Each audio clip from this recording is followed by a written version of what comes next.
Let's go now to Belgium, where soldiers have shot dead a suspected terrorist who exploded a small bomb at the Central Railway station in Brussels. Witnesses reported seeing a man shouting Islamist statements before detonating what appeared to be a suitcase bomb. This bombing comes just over a year after the attacks at Brussels airport that killed more than 30 people. Anne Barker has our report.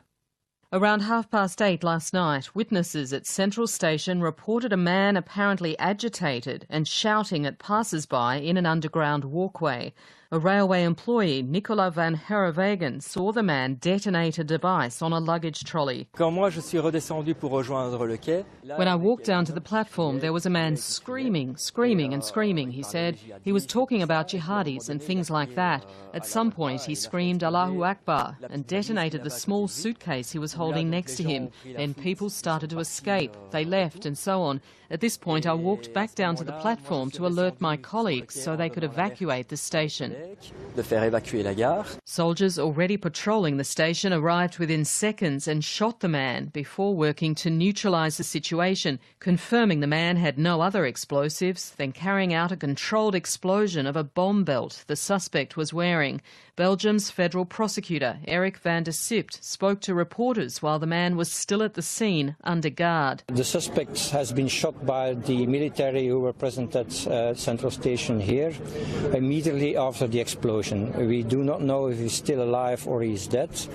The investigation is still ongoing. We consider this incident as a terrorist act, and luckily there were no other victims than the suspect. Does it mean that he was not arrested, that he is still somewhere else? No, he's shot.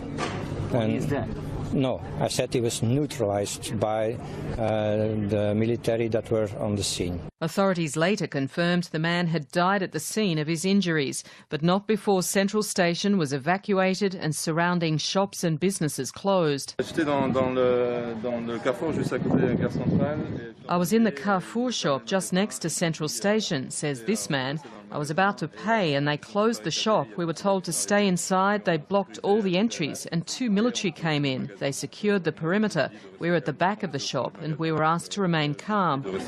Belgium's terror threat remains at the second highest level since attacks last year when a local terror cell linked to the Islamic State group carried out 2 suitcase bombings at Brussels airport and another bombing soon after at a metro station, killing 32 people.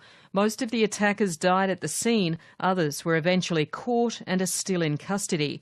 Extra police and soldiers in camouflage gear have since been a common sight at key public areas around Brussels.